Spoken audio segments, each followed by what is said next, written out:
Nombre, chapitre 5. L'Éternel parla à Moïse et dit: Ordonne aux enfants d'Israël de renvoyer du camp tout lépreux, et quiconque a une gonorrhée ou est souillé par un mort.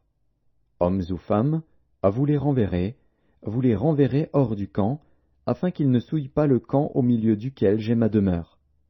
Les enfants d'Israël firent ainsi, et ils les renvoyèrent hors du camp. Comme l'Éternel l'avait ordonné à Moïse, ainsi firent les enfants d'Israël. L'Éternel parla à Moïse et dit: Parle aux enfants d'Israël. Lorsqu'un homme ou une femme péchera contre son prochain en commettant une infidélité à l'égard de l'Éternel, et qu'il se rendra ainsi coupable, il confessera son péché, et il restituera dans son entier l'objet mal acquis, en y ajoutant 1/5.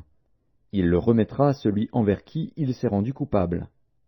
S'il n'y a personne qui ait droit à la restitution de l'objet mal acquis, cet objet revient à l'Éternel, au sacrificateur, outre le bélier expiatoire avec lequel on fera l'expiation pour le coupable. Toute offrande de choses consacrées par les enfants d'Israël appartiendra au sacrificateur à qui elles seront présentées. Les choses qu'on aura consacrées lui appartiendront, ce qu'on lui aura remis lui appartiendra. L'Éternel parla à Moïse et dit: Parle aux enfants d'Israël, et tu leur diras: Si une femme se détourne de son mari, et lui devient infidèle, si un autre a commerce avec elle, et que la chose soit cachée aux yeux de son mari, si elle s'est souillée en secret, sans qu'il y ait de témoins contre elle, et sans qu'elle ait été prise sur le fait, et si le mari est saisi d'un esprit de jalousie et a des soupçons sur sa femme, qui s'est souillée, ou bien s'il est saisi d'un esprit de jalousie et a des soupçons sur sa femme, qui ne s'est point souillée, cet homme amènera sa femme au sacrificateur, et apportera en offrande pour elle 1/10 d'épha de farine d'orge. Il n'y répandra point d'huile, et n'y mettra point d'encens, car c'est une offrande de jalousie, une offrande de souvenir, qui rappelle une iniquité. Le sacrificateur la fera approcher, et la fera tenir debout devant l'Éternel. Le sacrificateur prendra de l'eau sainte dans un vase de terre. Il prendra de la poussière sur le sol du tabernacle, et la mettra dans l'eau. Le sacrificateur fera tenir la femme debout devant l'Éternel. Il découvrira la tête de la femme, et lui posera sur les mains l'offrande de souvenir, l'offrande de jalousie. Le sacrificateur aura dans sa main les eaux amères qui apportent la malédiction. Le sacrificateur fera jurer la femme, et lui dira: Si aucun homme n'a couché avec toi, et si, étant sous la puissance de ton mari, tu ne t'en es point détourné pour te souiller, ces eaux amères qui apportent la malédiction ne te seront point funestes.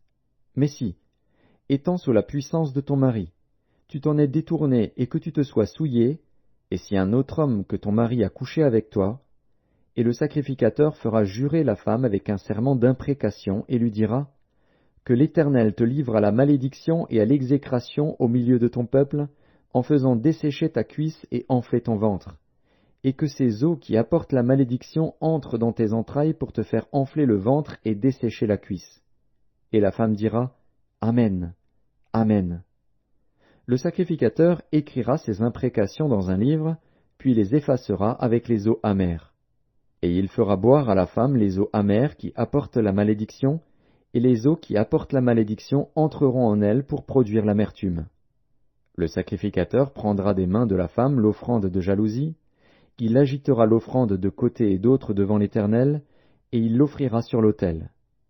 Le sacrificateur prendra une poignée de cette offrande comme souvenir, et il la brûlera sur l'autel. C'est après cela qu'il fera boire les eaux à la femme.